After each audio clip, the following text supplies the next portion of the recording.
gentlemen, and welcome to the Animation Podcast, a weekly podcast about all things animation brought to you by FilmBook. My name is Matt Brunet, but some of you may know me as Animat from my YouTube channel, Electric Dragon 505, home of web series that are all about animation, including Animation Look Back and Animat's Reviews. If this is your first time here in the Animation Podcast, well, may I say welcome to you all. You are going to enjoy it here, since this is a podcast about animation, and if you are someone who likes animation, well then, welcome home, me boyo. I think you're in for a very pleasant ride. But specifically, it talks about the latest news that happened this week. So first things first, we are getting a lot more info about Wes Anderson's next animated feature, along with a special little contest that you might be interested in. Then next up, we are going to be taking a little look into the cancelled DreamWorks project, Me and My Shadow. Then we are going to be sticking around at DreamWorks, which apparently one of the presidents decided to step down. Then afterwards, I want to go and let off some steam and talk about Pokémon Go. And then finally, we got Matt's Pick of the Week.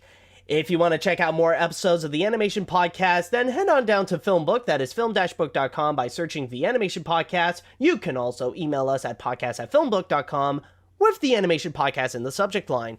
And let me just start things off by saying Merry Christmas to you all, and welcome to the Animation Podcast Christmas Special. However, if you are someone who does not celebrate Christmas, then feel free to change the title of this to the Animation Podcast Holiday Special. Don't worry, I'm pretty loose on that, so it doesn't really matter. I just call it the Christmas Special because of the coincidence of timing, you know? Like, during the time that this episode of the Animation Podcast was released, it's pretty much, like, really, really close to Christmas time, so that's why I kind of connected to that. But screw it, this is the Animation Podcast Holiday Special. So anyways, first things off, let us get into Wes Anderson right here. And if you guys don't know who Wes Anderson is, well, nowadays he is actually considered one of Hollywood's recent beloved auteurs, with many different classic movies that are adored by millions so far. And there was at one point when he decided to step into the realm of animation with a stop-motion animated feature released in 2009 known as Fantastic Mr. Fox, in which nowadays is actually considered one of the most beloved and favorite animated features to many different people. Like, a lot of people would actually say it is one of the best out there. I remember, even for me, like, the first time I watched it back, like, when I started making reviews and videos and stuff like that, like, it was my first time ever witnessing something from Wes Anderson, and I will admit, the style was a little bit weird to me. Like, I liked the movie, but it was, honestly, like, I wasn't too accustomed to the style of Wes Anderson. It felt awkward, it felt weird. But then after rewatching it a few times, you know, I was starting to grow fond to it. I was starting to really like it, and nowadays, I actually really enjoy Fantastic Mr. Fox. Hands down, one of the best stop-motion films out there. Definitely a lot of fun to experience, and I even have the Criterion Collection on Blu-ray and DVD, and I'm very proud to own that. So definitely a great, fantastic movie right there, no pun intended. Now, when Wes Anderson announced that he is going to be going back to stop-motion animation and go create a second movie in which he incorporates that medium, of course, I immediately got excited for it, and I really wanted to know, like, what's going to be going down with it. And so far, from what we knew, what we knew beforehand is that he is going to bring in a bit of an all-star cast, including, like, Bryan Cranston, Jeff Goldblum, Edward Norton, and a few other people. And apparently, it's going to be in a Japanese setting, and it's going to star dogs. But this week, actually, we actually have gotten a lot more info about it, and plus we actually got a nice little bonus video from Wes Anderson himself. Now, apparently, the movie that we have gotten is apparently called Isle of Dogs, And at the same time, on the video that Wes Anderson put up, he actually listed the entire cast, who is going to be there. And we actually got a pretty fascinating list featuring a lot more celebrities involved, with a lot of names that you might actually recognize. So if I may go here down on my source on Variety.com, the full cast apparently, or maybe this is not all of it, but this is just some. But apparently, anyways, let me get back into it. The cast includes Scarlett Johansson, Bill Murray, Edward Norton, Bob Balaban, Tilda Swinton, Frances McDormand, Bryan Cranston, Jeff Goldblum, F. Murray Abraham, Harvey Keitel, Akira Ito, Akira Takayama, sorry about that, Koyu Rankin, Courtney B. Vance, Liev Schreiber, and, of course, Yoko Ono. Yes, that's Yoko Ono. And the video that is also featured, like, we have it was actually Wes Anderson talking a little bit about the movie. He also included just, like, a really tiny snippet, just like 3 seconds worth of just quick animation of one of the dogs, which apparently is actually voiced by Edward Norton. And by the way, I highly recommend that you guys definitely do check out that video of Wes Anderson making his announcement of Isle of Dogs. It's actually really interesting, like really funny, really cute, but honestly really interesting. Now, anybody can actually watch that, and they would pretty much say that it's kind of like your common vlog, you know, this is just any regular vlog, but for some reason, because it has Wes Anderson, it kind of makes it a Wes Anderson style vlog just by the way that it's filmed, the way that everything is like you see Wes Anderson completely centered, and you have like a random wall on the side, and then like you also have a bit of you have a bit of Edward Norton just popping out, like not blocked or anything like that. Like we clearly see him coming out on the side. And also the tone that both of them actually give out is actually really interesting and really funny at the same time. It's just everything is toned down. It's like, hey, you know that I'm in the movie, right? Oh yeah, sure. You know, I'm actually gonna show people a clip that features your character. Oh, okay, cool. All right, here's the clip. That clip doesn't have me talking, you know. Oh, no, but at least like it gives them what they want. Okay, well, yeah, I guess, you know.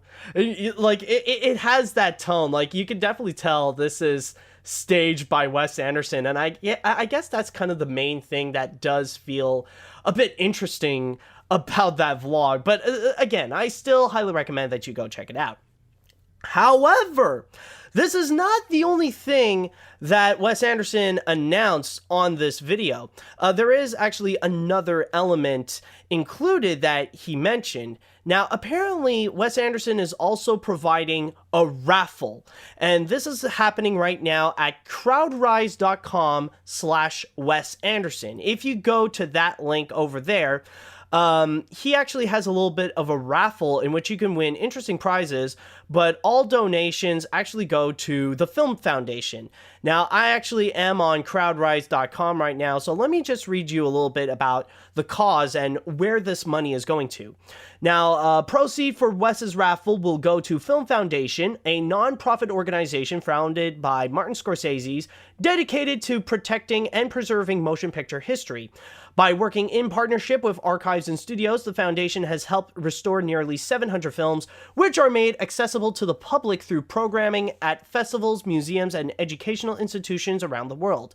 The Film Foundation's World Cinema Project has restored 25 films from 19 different countries, representing the rich diversity of world cinema.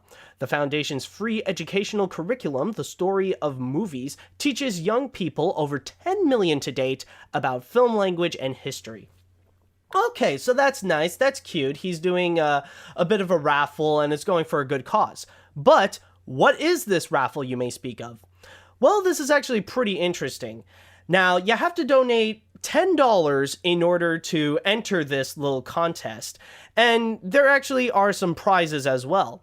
Now, there are a few smaller prizes in which you can actually get the Criterion Collection DVD of Wes Anderson's work in which he could sign. And then there's also another one where you can get the DVDs and also a copy of the Wes Anderson collection book. But then there is the big prize. And this is probably the reason why you would want to enter into this. Now, allow me to read you a little bit about what this big prize is, what this raffle is going to be for. One lucky winner will win a trip for two to London for 2 nights in order to meet Wes Anderson, get a tour of the Isle of Dogs sets and production to see how the film is being made. You can record the voice of a dog in the film, directed by Wes, which will include, like, you have to do some barking, you have to do some howling, you have to do some whimpering and all that kind of stuff. And then, once production is finally complete, you will receive one of the puppet miniatures of the dog.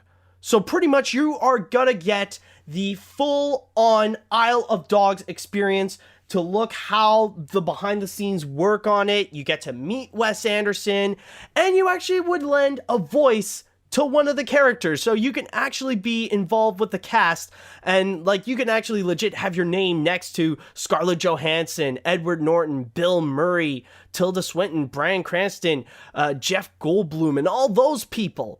So this is your one big shot opportunity, but just a reminder that you have to donate at least $10 in order to have an entry to it. Now you can donate with whatever amount you want. Like if you donate $20, you can get 2 entries, $30, 3 entries, and all that kind of stuff.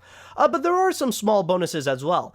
I actually went and I donated $100, which that means that I can also immediately go and get a limited edition t-shirt of the Isle of Dogs. So I decided, you know what, it's for a good cause and I want to enter into this, so I decided to go and do that. And at least if I didn't win anything, then at least I can go and get a t-shirt. So nothing is lost. You know, like I have nothing to lose if I donate anything into it. In fact, I actually gain. Like I get an awesome t-shirt and my money is going to a great foundation, you know, with the Film Foundation. And you know, if I, you know, and that would be such a dream for actually winning it, like winning that big prize. It would be so legendary and so cool to check out, especially not just to go and voice one of the characters, but also just to check out the behind the scenes, you know, just to see how this movie is pretty much being crafted, especially. Like, it would be a true sight to behold with a stop-motion animation film where you actually see all the you actually legitimately see all the characters, you see all the huge sets. Like, I remember checking out the behind-the-scene footage in Fantastic Mr. Fox, which they provided a lot on the Criterion Collection, and it's actually very fascinating with the amount of things that go into it. So you know, that would actually be pretty awesome. And I'm pretty sure that considering that it is in London, I guess Wes Anderson is going to be doing it at 3 Mill Studios, the same place where he did Fantastic Mr. Fox, and also the place where Tim Burton would do his films like Corpse Bride and Frankenweenie. At least, like, that's the one-stop shop for big name auteur directors in order to go and make their stop motion animation films. But either way, this is actually really, really cool. I'm glad that I did my donation, and well, I guess it is the season of giving, so I'm glad that I did that. Again, if you guys want to enter into the contest, all you have to do is go to crownrise.com/Wes Anderson, and you can go and donate right there if you wish.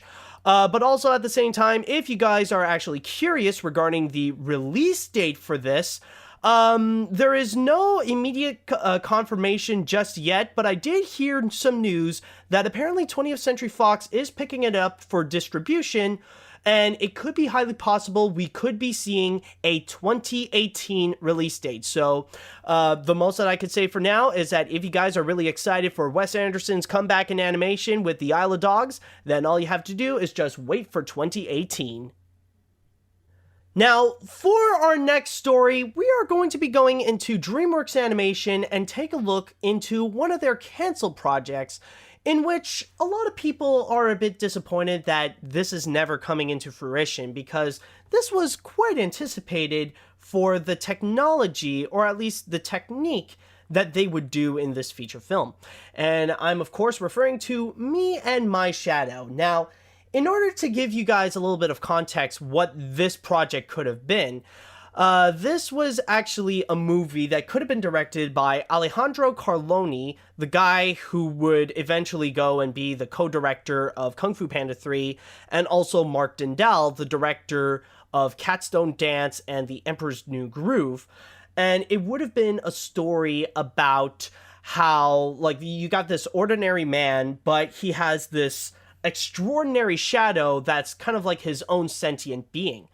And what's really fascinating about it is that, like many other DreamWorks films, this was supposed to be all CGI, so nothing out of the ordinary, but the shadow would have been completely hand-drawn. So this would have been like a combining technique of using computer animation mixed with hand-drawn. So it would have been using both of them as well. And a lot of people got really excited because this is pretty, like, that would have been pretty much the closest thing that we could get in recent years to have a hand-drawn animated feature be released theatrically worldwide. That's why people got excited. But sadly, things didn't really go that well for the project, and it ended up being canceled. However, technically, the idea of the movie is not necessarily dead, at least in terms of the concept and not the technique. We don't know what's going to be going on there. But recently, Edgar Wright, if you guys know, the director of the Cornetto trilogy and so much more, he decided to step in, and he's going to be the director of a movie called so far Shadows. We don't know what specifically it'll be about just now. If we don't know if it's going to be fully CGI or it might use hand-drawn. But for now, Edgar Wright is pretty much stepping in at DreamWorks Animation and try to go direct this movie. And so far, in terms of the release date, we won't be getting that one until a while. Like, they said 2019, but with how they recently changed the release dates, with now How to Train Your Dragon 3 and also a new movie called Everest being released at that time, I can imagine it could have a release date much later, like either in 2020 or even 2021. Either way, it could be somewhere around that line. However, recently this week, there was an animator, a veteran animator by the name of Matt Williams, who decided to do something a little bit special for this project right here. And he decided to go on his personal Tumblr and go actually upload some of the things that he did on the project.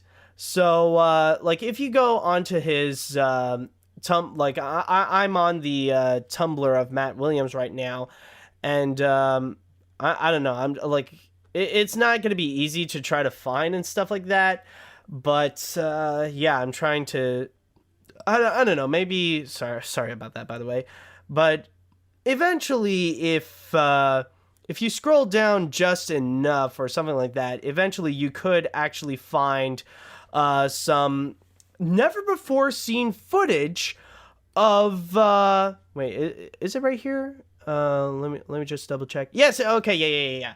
Sorry about that. But actually, you can actually discover some behind the scenes, well, not necessarily behind the scenes. What I mean is never before seen footage of this canceled project.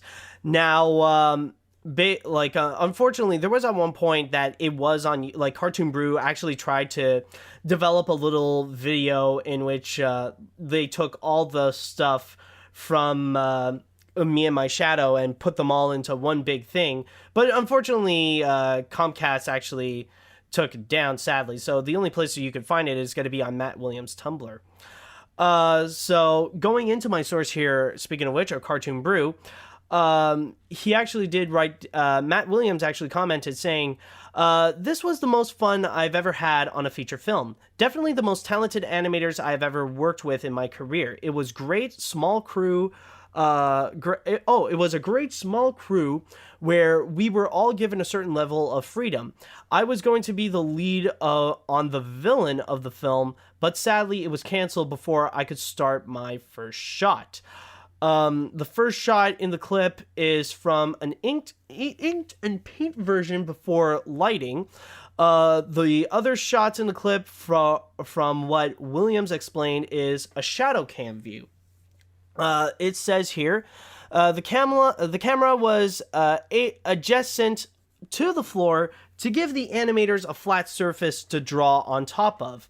Once we have roughed in a shot of the shadow cam, once we roughed in a shot, the shadow cam would then be projected in the final shot cam, where the drawings would partially deform around anything it was projected across. It made animating him so much simpler for us. The one consistent challenge was eye line and make sure it looked like they were looking at each other.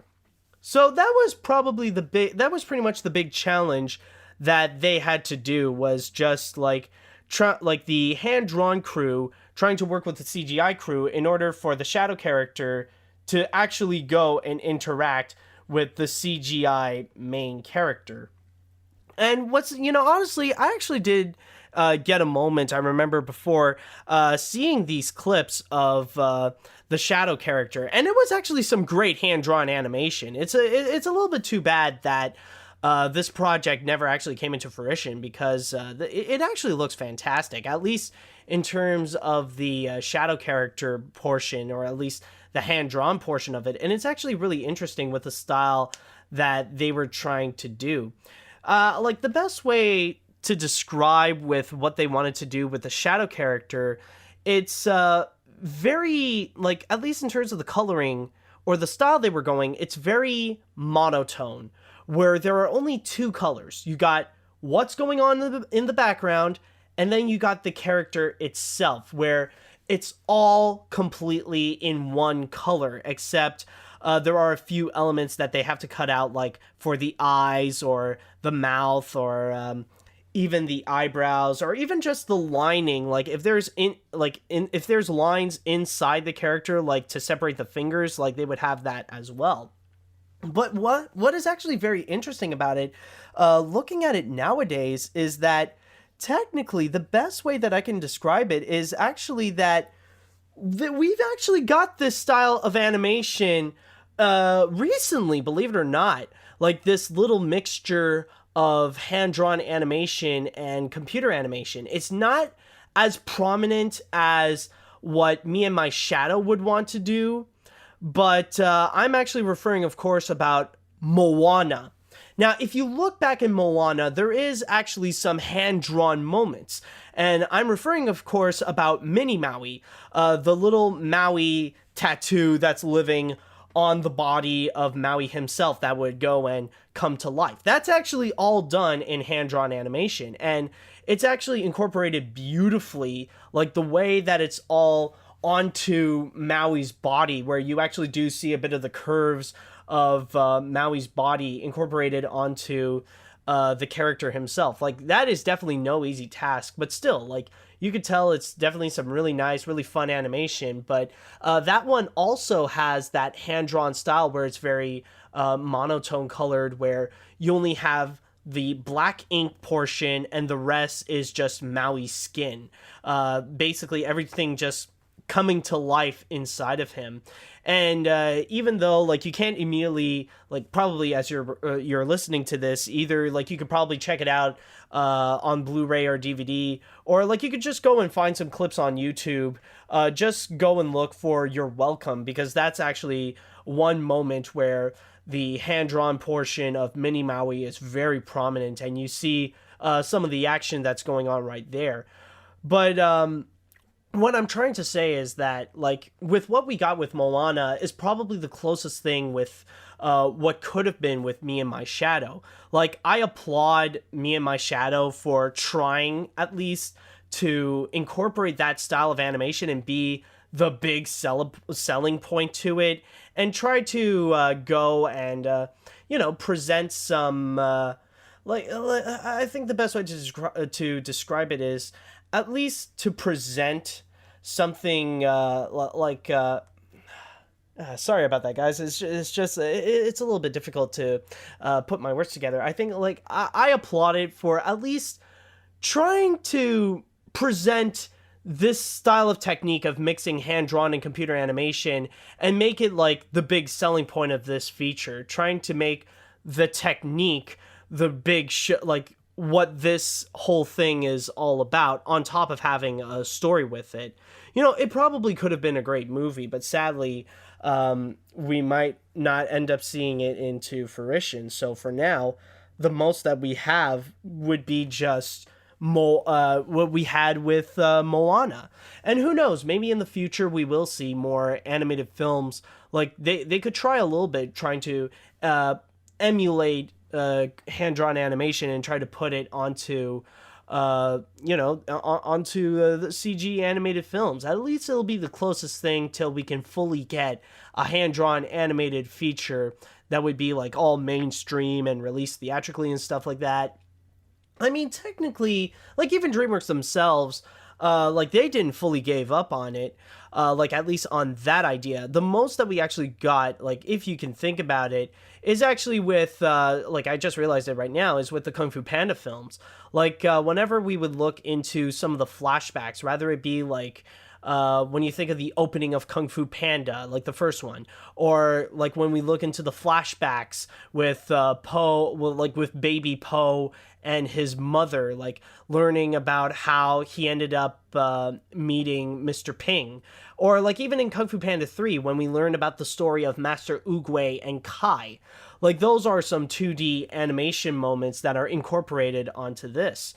So yeah, like, basically, if you guys want to have a little bit of a taste of possibly what could have been with a project, you can go and check out, again, it's on Matt Williams' personal, it's on Matt Williams' personal Tumblr, which is called Hand Drawn Nomad, and you can check it out right there. Like, if you can't find it by just scrolling down, then all you have to do is just there is a search there's a search bar on top of Tumblr, so you can go and find it through there. But yeah, but still, it's actually very interesting to go back and check out what Me and My Shadow could have been. But we'll just have to wait and see how the Shadow Project will be with Edgar Wright directing it. Now, for our next story right here, we're going to be sticking around at DreamWorks Animation, but we are noticing some more changes happening. Now, as you guys may have heard recently, ever since Comcast has purchased DreamWorks Animation, you are seeing at least some big changes happening inside DreamWorks Animation. Not necessarily with what's going on with their movies, but you could definitely tell things are pretty much happening. Like, some big changes are going on inside the studio along with management. But this week, however, there's also one big change, not necessarily because of Comcast and Universal making orders and stuff like that on who stays and who goes and stuff. But this is definitely going to be one piece that could be a game changer. Now, if you guys remember back in the beginning of January, when DreamWorks Animation had to make their entire game change, like when they have to change their entire game plan, and they got to go and they pretty much have to like shorten their they got to shorten their staff, they got to close down an entire division, and they got to switch release dates where they can no longer release 2 to 3 animated features a year, where they have to release, like, now it seems like they can only release 2 to 1 1 or 2 animated features a year, in which one of them has to be a sequel to what's already popular. Like, for example, we got 2 DreamWorks movies, one of which is a sequel with Kung Fu Panda 3, and then another one with Trolls. However, another big change that did happen during that time is that they had to switch presidents, in which they had to throw out who was it? Oh, for fudge sakes! Oh man, her name honestly escapes me. Christine Bell. They had to switch out Christine Belson and instead have to add in Bonnie Arnold and Mireille Soria. So those are the 2 new presidents at DreamWorks Animation in charge. But this week, though, one of them is pretty much going out, leaving the other to be the sole president. And I'm talking, of course, about Mireille Soria decided to go and step down to be the co-president of DreamWorks Animation in order to go back to her regular job of just being a producer. This would leave Bonnie Arnold to be the only president of DreamWorks Animation. Actually, let me just double check something. I just realized I just want to go and be... Oh, no. It's not Christine. Oh, sorry. It's not Christine Belson that stepped out. I apologize. Before Soria and Arnold, it was Bill Damashke. Yes, I believe that's the name. Bill Damashke. Okay, anyways. But yeah, the big thing is that Soria is going to be out while Arnold is staying in. However, the chairman of Universal Pictures, Donna Langley, actually did send out a letter regarding this, in which Variety actually did post publicly about this, in which I'm using my source here on Cartoon Brew, which talks about it. And it actually states, I am writing to let you know that Mireille has decided to return on focusing solely on producing and will be transitioning out of her executive role as co-president as we wrap up both Boss Baby and Captain Underpants in the new year. Bonnie will remain president with full oversight of development and production for the feature animation group. As we are all fortunate to know firsthand, Mireille, sorry about that, is an incredibly passionate and talented filmmaker who has contributed to the DreamWorks Animation legacy. She has shepherded a successful slate of films during her tenure at the studio, including the Madagascar franchise, of which she will continue to be involved as a producer.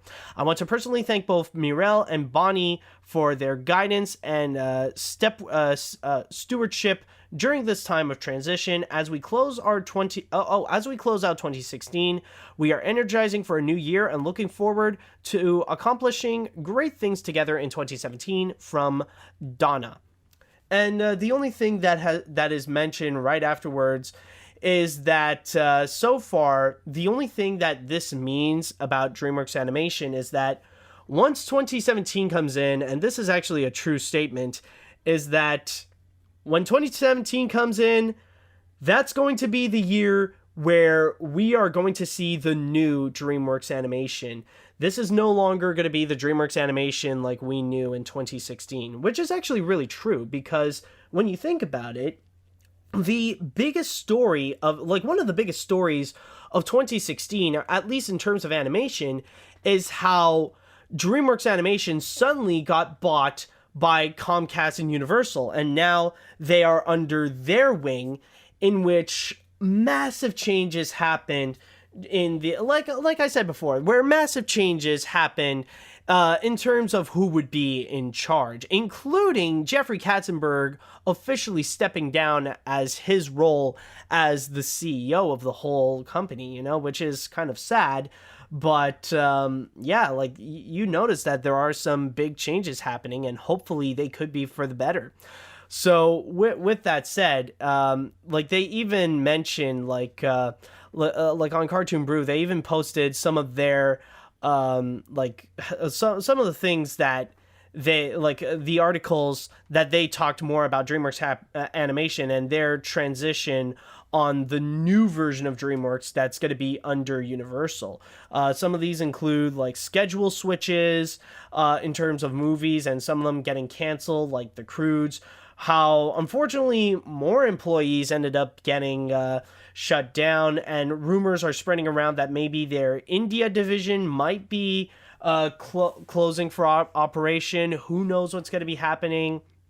But yeah, when you look into 2017, it's going to be a big year. This is going to be a year of change.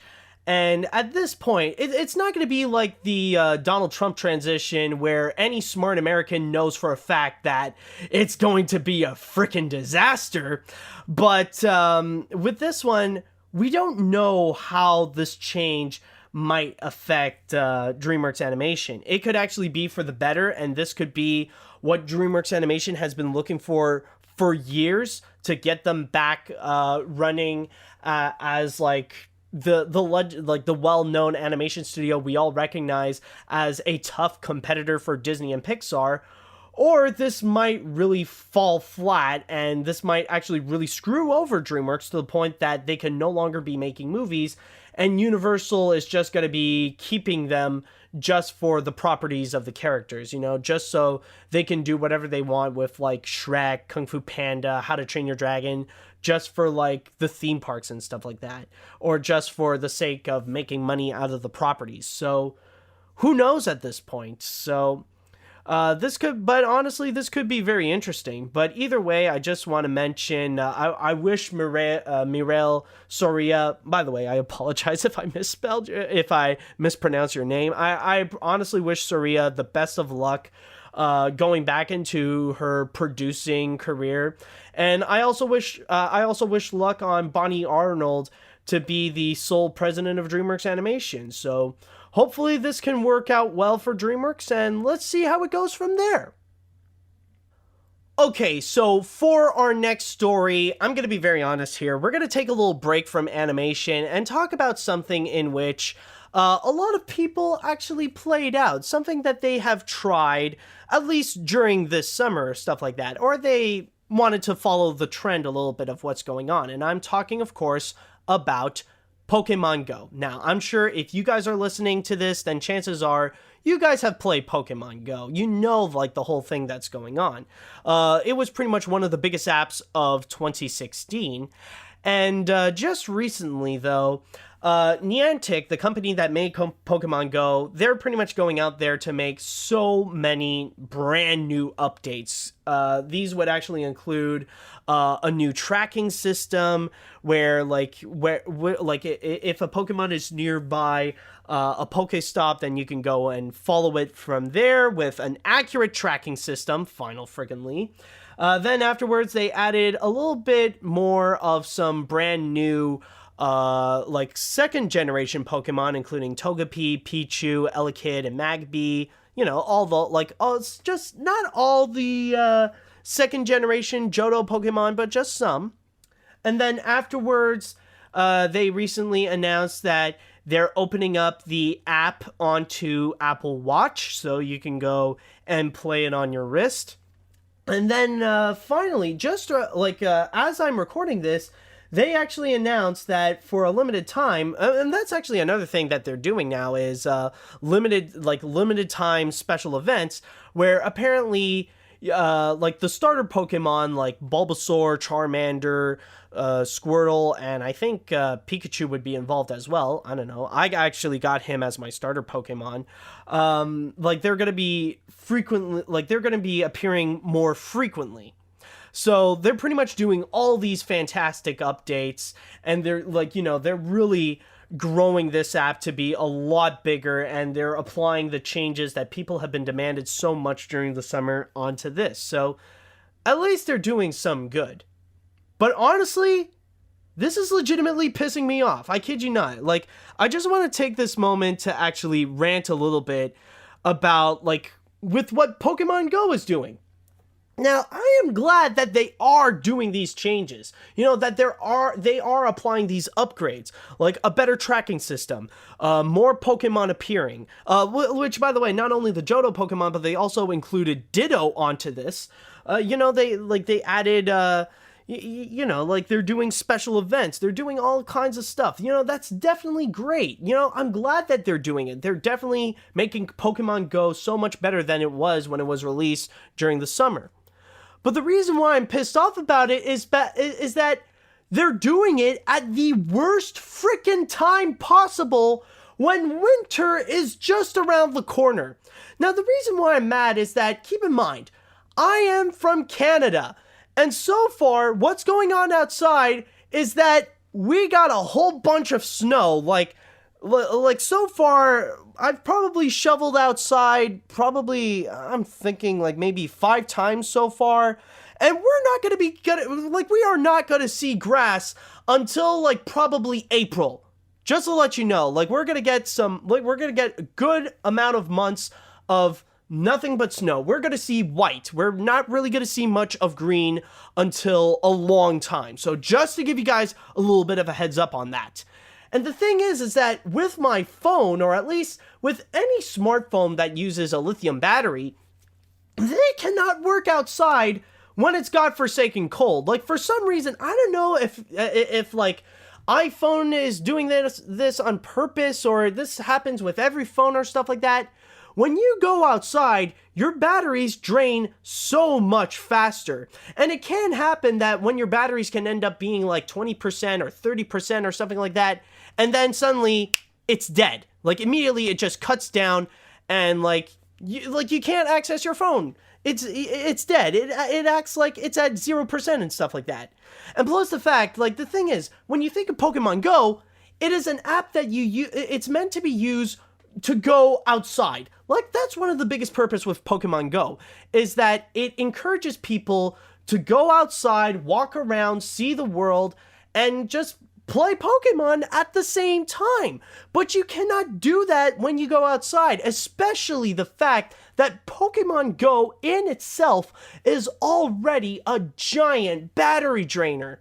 So the thing is, imagine if I would take my phone and it would be at 100% charge. If I would go outside and just walk for like 10 minutes playing Pokemon Go, it would immediately be dead. Like just 10 minutes, just play 10 minutes of it, and then suddenly it's dead. The batteries are fully drained to 0. I have to go back home and then charge it up, just wait probably a half an hour or something in order to at least get my phone back, or at least have it be sustainable in order to activate, to at least just use it casually, like check my emails or go to Facebook and stuff like that.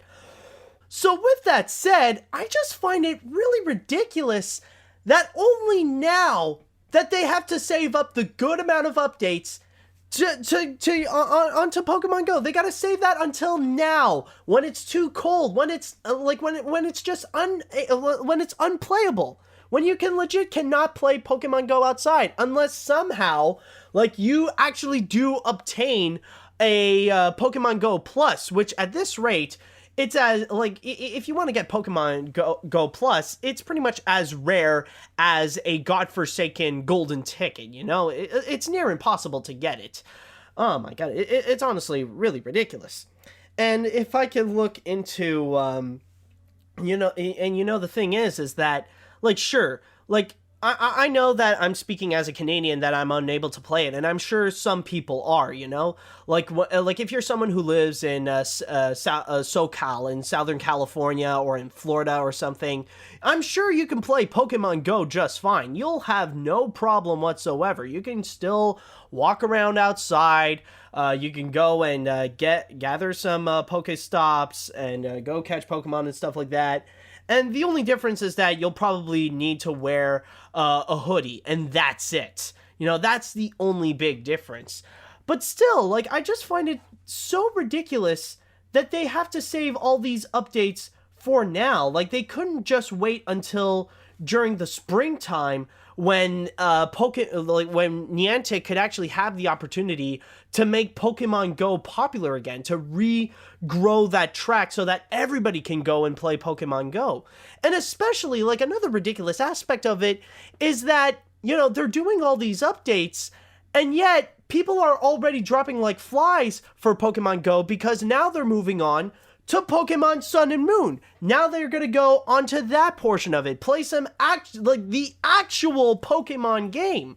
So like people are already transitioning for it. So why do all these crazy updates now when you could just save it for later, give Pokemon Sun and Moon their time to pretty much shine during the holiday season and during the winter season, and then when it's like either April or May, when things are getting better to go, like when many people like Canadians and a lot of Americans who live like a lot higher in the hemisphere, like all those people, like when they're able to go out, like when they have a chance to actually go outside wearing a t-shirt and stuff like that, when you can actually bring your phone and actually play Pokemon Go, that would be the time to actually do these crazy updates and perform these special events and stuff like that.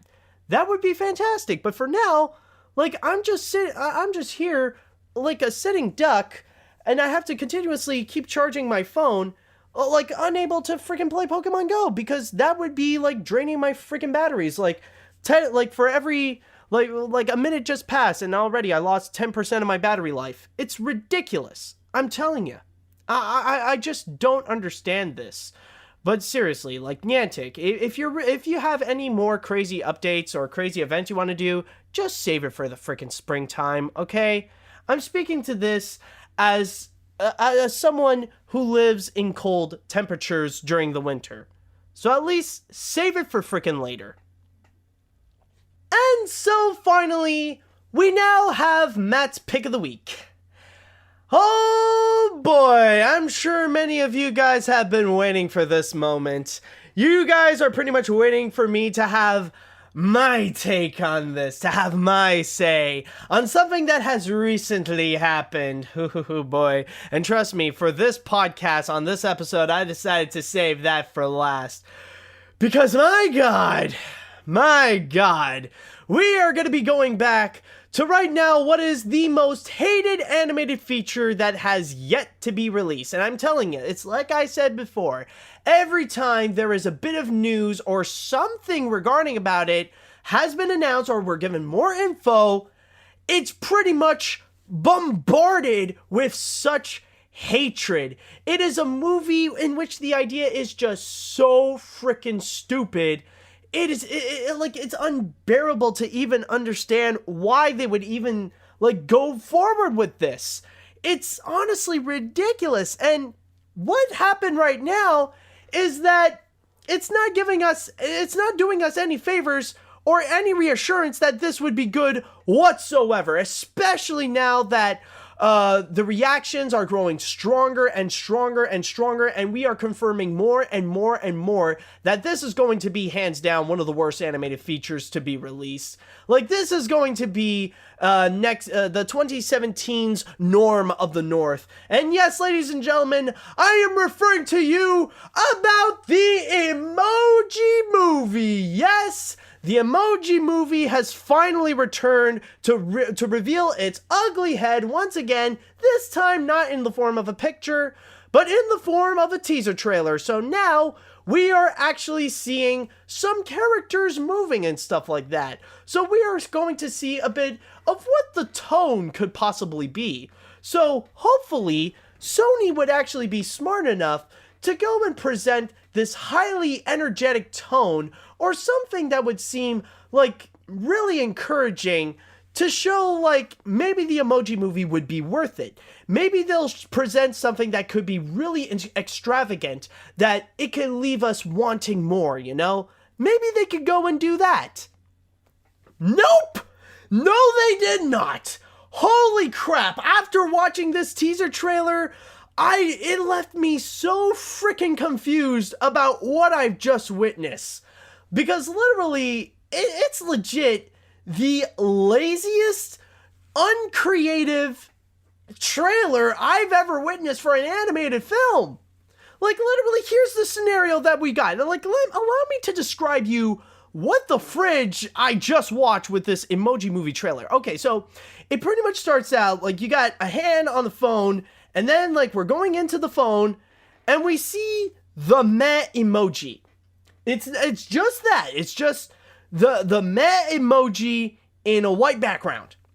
And all he's doing is just like he's in this like bored mood and just telling people to go watch the movie. And literally that's freaking it.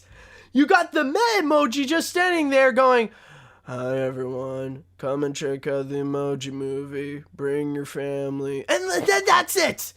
And literally that's it. Then suddenly the title appeared. And then we just got like a bunch of emojis like on their column, like they, just like talking about their day and stuff like that. And somehow they decided to throw in like a poop joke. Well, not really a poop joke. Like they were about to say something that refers to poop, and then you see the freaking poop emoji.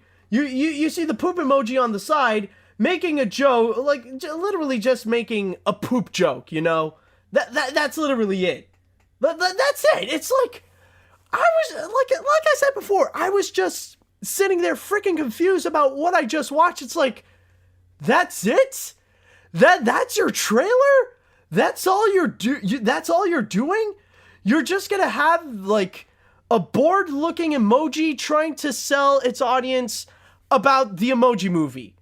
Like literally that, like what is the goal? What are you freaking trying to achieve with this? This is a selling point?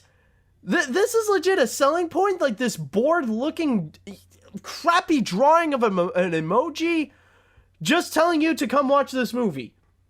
Like honestly, this would only make sense if you made several trailers like this. If you have different emoticons, like if you have a happy emoji, like a happy emoji trying to tell you to come watch to watch this, a sad emoji, an angry emoji, a cool like an emoji with sunglasses, then that would actually make sense, Like you do get a bit of a variety. But no, they only decided to make the bored looking emoji. That's it. That's the only one that they've made. And that's the only one that they're trying to sell.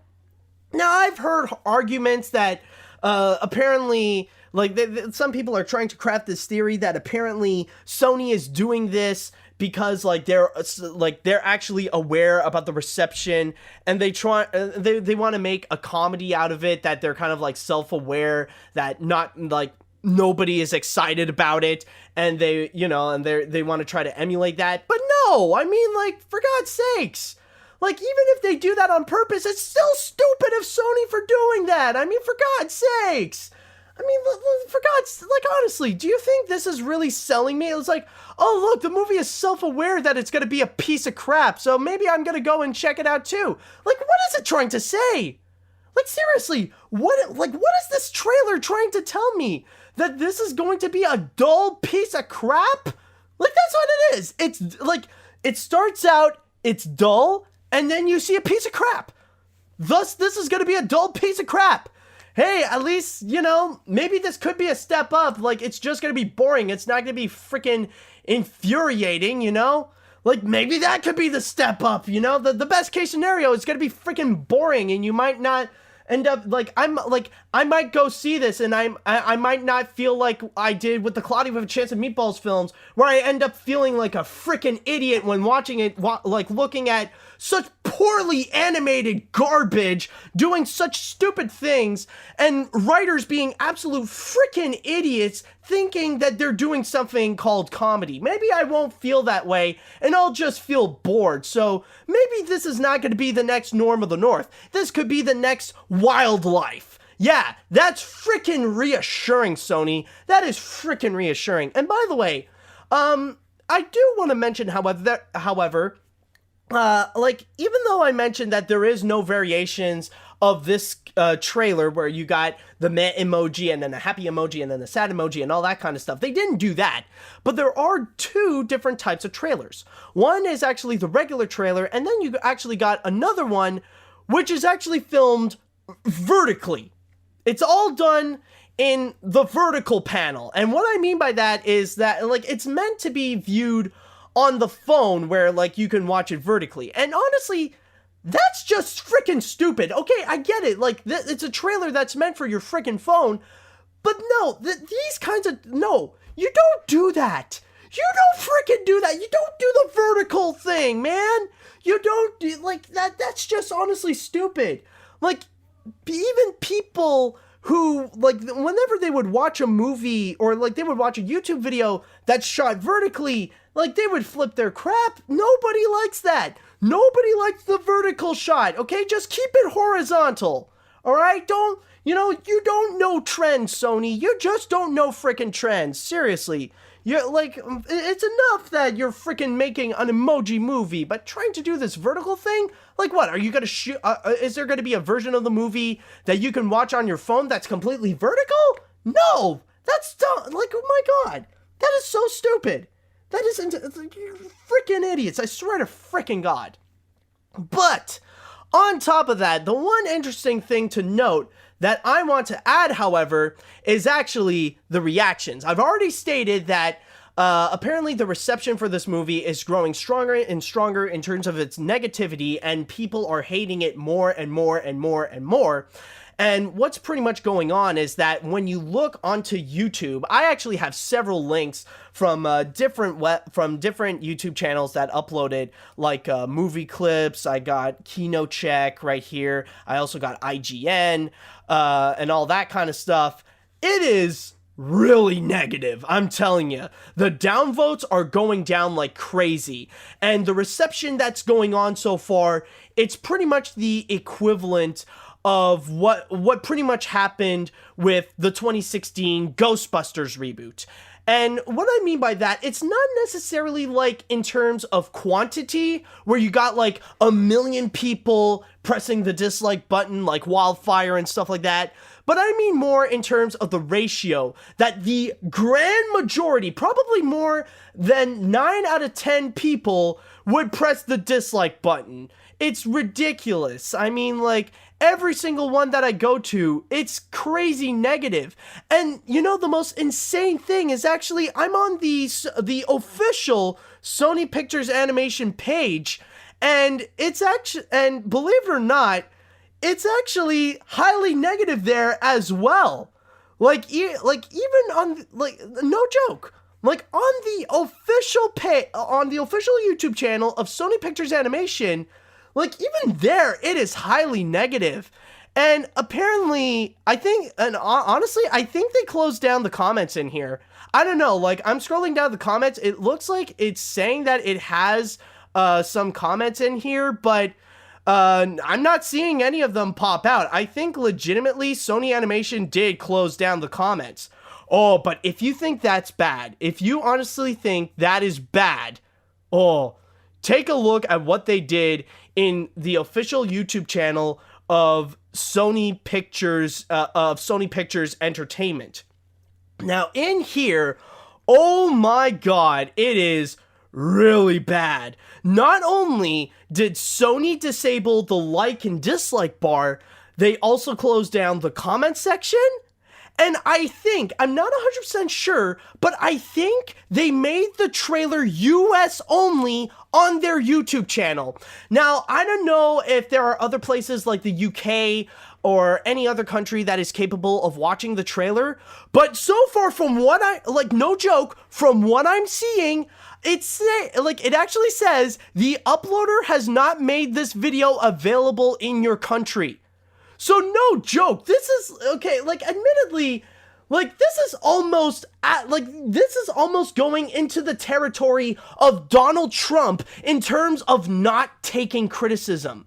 Like, this pretty much confirms that the people at Sony Pictures, they know for a fact that people hate the Emoji Movie. They hate its existence. They hate the fact that it's being made. And every single information that we've gotten so far, it's pretty much stupid. There is no way that anybody would be dumb enough to actually look at that and think, oh, this might actually turn out pretty good. Or, you know, I actually trust Sony Pictures Animation enough that they could actually make good movies, so I'm gonna go and be hopeful about the Emoji Movie. Nobody is that stupid, okay?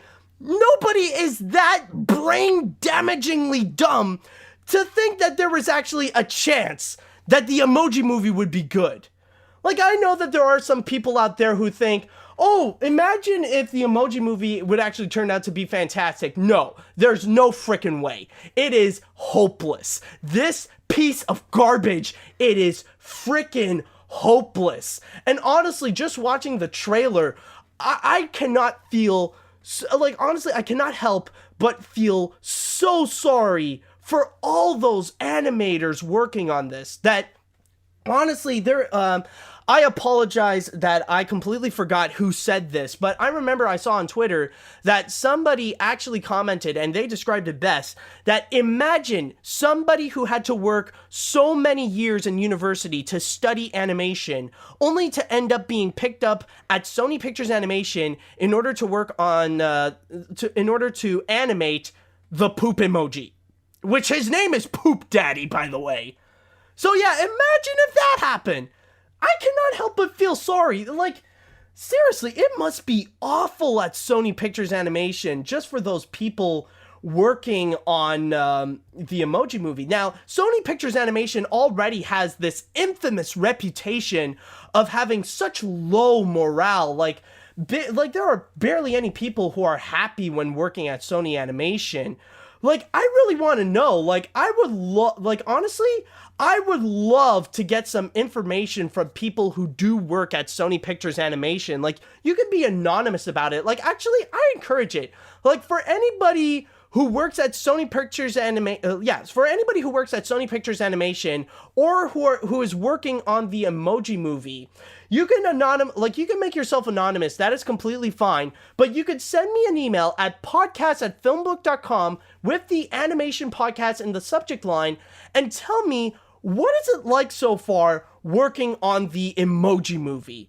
Like how is the environment going? How do you feel working on what is now known as the most hated animated feature that has yet to be released? Seriously, I just gotta know.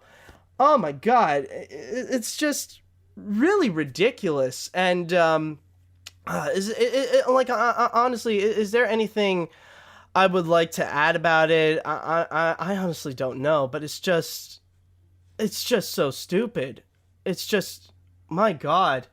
Like, actually, there is one thing that I would like to add, actually, is that if you guys remember in the last episode in the animation podcast, I actually talked about a project in which Sony Animation did announce, which is called Vivo. And I expressed some optimism about it because it actually does sound like a pretty interesting movie, considering that it does have songs from Lin-Manuel Miranda.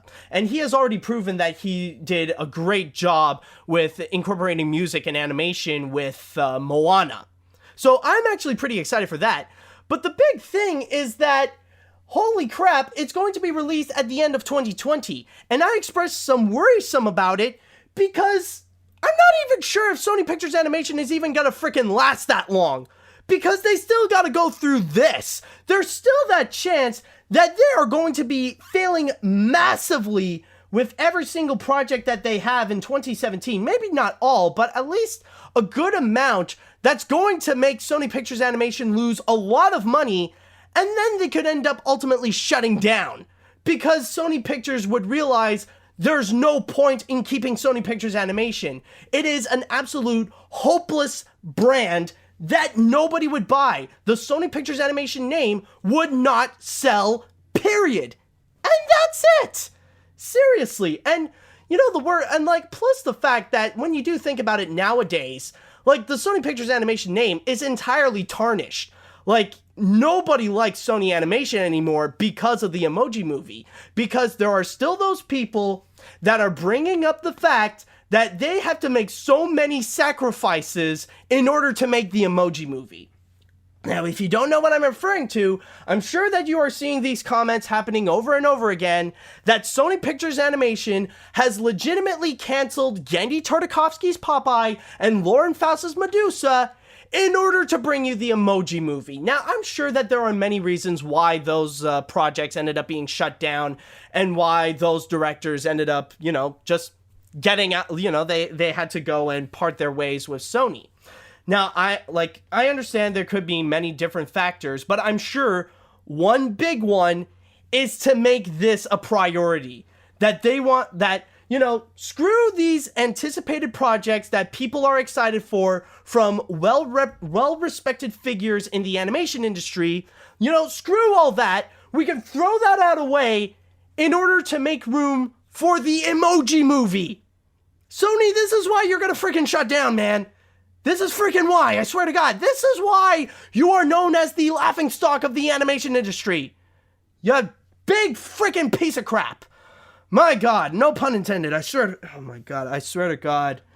Man, I don't know I honestly don't know what's more infuriating nowadays. Donald Trump or Sony Pictures Animation. Either way, they're both giving me a freaking headache. I'm actually going to end this off by using a tweet that I actually done that surprisingly it ended up being very popular to my surprise. But I just want to repeat this just to make the message clear. Now, regarding the Emoji Movie teaser trailer that we have here, it's not building up any hype or any anticipation for the movie whatsoever. Instead, it is only building hype and it's only building anticipation for my review. And that is all that I've got for this week, so I want to thank you guys for listening to this episode of the Animation Podcast. You can find more of my work at film-book.com. All you have to do is search for Mathieu Brunet or the Animation Podcast right on FilmBook. Anyways, you can also find me on Twitter at Animat505. If you have listened to this podcast on iTunes or any other podcast service, do you mind doing us a little favor and rate and review this episode? That would be wonderful. And if you are listening to this podcast on YouTube, then hit that like button and leave us a little comment on your thoughts about the news this week. Now, tune in next week for the latest episode of the Animation Podcast and all things animation. Thank you guys so much for listening. Happy holidays, and until next week,